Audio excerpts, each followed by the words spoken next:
Nah,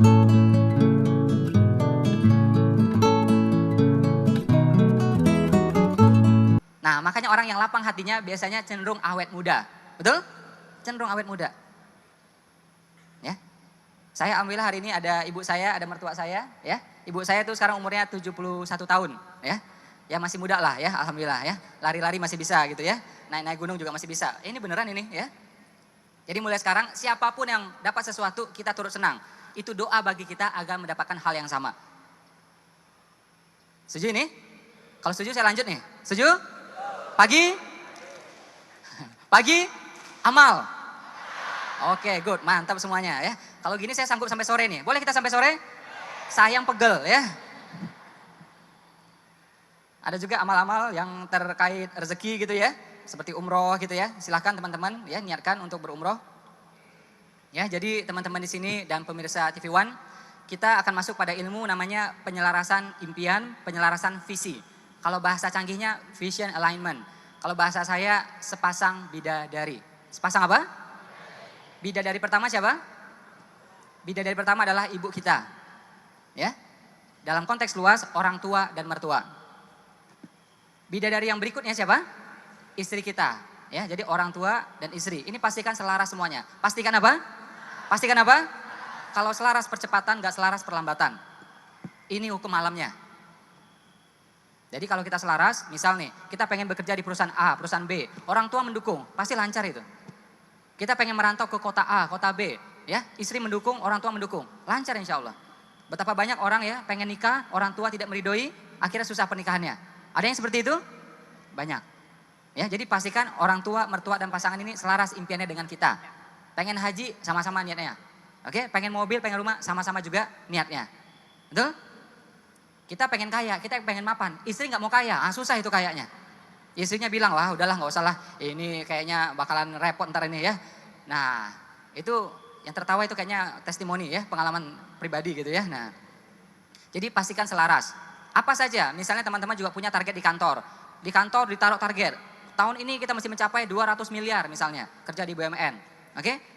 Nah, pastikan yang target di kantor itu bilang ke rumah, bilang ke orang tua, bilang ke mertua, bilang ke istri. Menjadi doa sama-sama. Aku di kantor targetnya sekian. Mama doakan ya, papa doakan ya, kamu doakan ya. Betul? Insya Allah percepatan. Jadi kita punya pasukan lebih banyak. Orang lain berjuang cuma sendiri. Kita beda, ada orang tua, ada mertua, ada pasangan. Betul? Jadi pasukan kita lebih banyak, senjata kita lebih banyak. Insya Allah menang. Kalau selaras percepatan, enggak selaras perlambatan. Kalau selaras apa? Kalau enggak selaras perlambatan.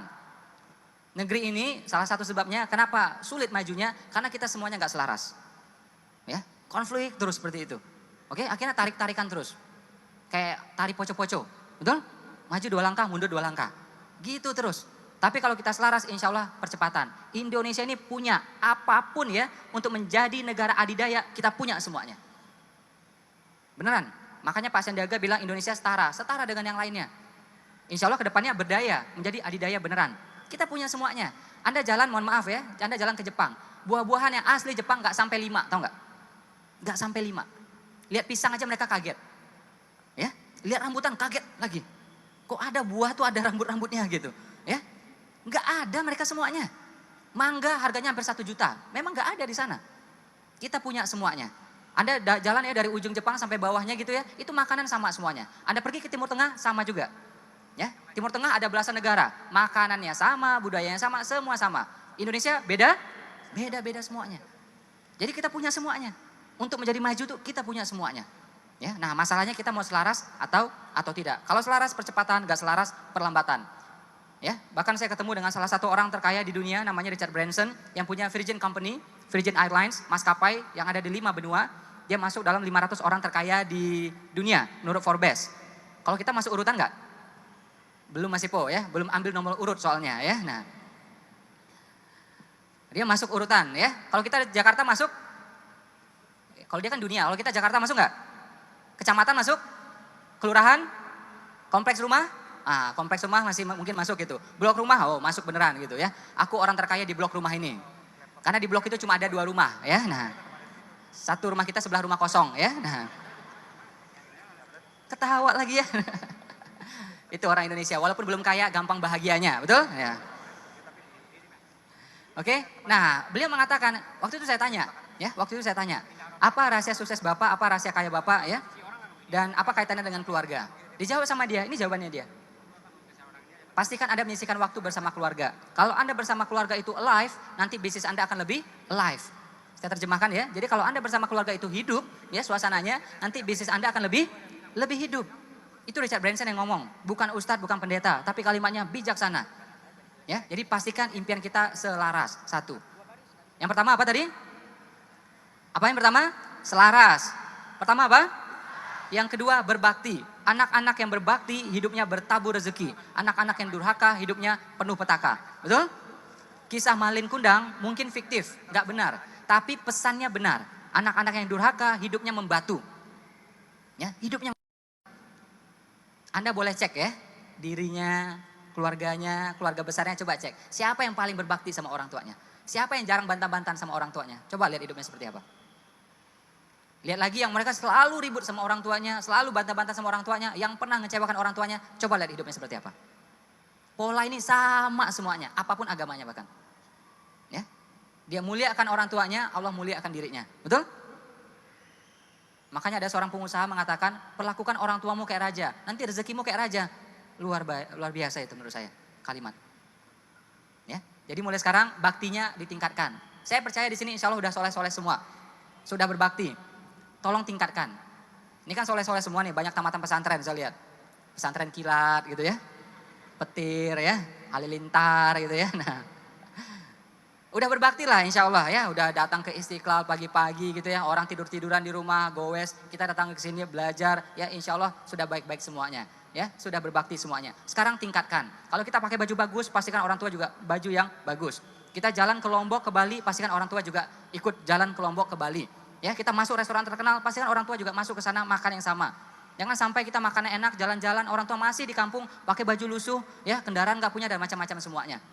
Dan mohon maaf, banyak juga yang memperlakukan orang tuanya, ya, ini mohon maaf, seperti pembantu. Ngurusin anaknya dari pagi sampai malam. Kata Nabi, itulah tanda-tanda akhir zaman. Ketika orang tua diperbudak sama anaknya. Betul? Kalau orang tua ketemu cucu sesekali itu menyenangkan. Tapi kalau ngurus dari pagi sampai pagi lagi itu beban. Percaya sama saya. Saya udah ketemu macam-macam orang tua. Di hadapan anaknya dia nggak ngomong. Tapi pas ketemu kita dia curhat. Itu beban. Ya, mau jalan ke Istiqlal pengajian nggak bisa. Mau jalan ke tempat lain nggak bisa. Karena ada cucunya gitu. Oke? Nah, teman-teman yang sudah telanjur tekadkan. Ini harus dibereskan. Yang dikasih amanah dari Allah itu ya ke kita, bukan orang tua kita lagi. Kita yang masih bertanggung jawab dunia akhiratnya, semuanya. Ya. Ini sekali lagi, saya datang ke sini untuk bawa perubahan insya Allah. Saya nggak peduli orang tersinggung atau tidak. Kita sepakat pengen perubahan, betul? Muliakan orang tua kita. Ya, nggak usah tersinggung-tersinggungan. Oke? Misal Anda jalan, pengen jalan-jalan katakanlah ke Lombok. Habis ya biaya misalnya 1 juta. Ya habis sudah. Pertanyaan saya, pengen nggak duitnya balik? Pengen nggak duitnya balik? Gampang, ajak orang tuanya. Berangkat, habis 3 juta, betul? Tapi insya Allah uangnya balik lagi semuanya. Itu logikanya. Oke? Anda pergi ke mall, beli baju baru, habis berapa? 200 ribu. Habis duitnya? Habis duitnya. Gimana caranya biar balik duitnya? Ajak orang tuanya. Oke? Kita beli, orang tua juga beli. Duitnya balik? Balik.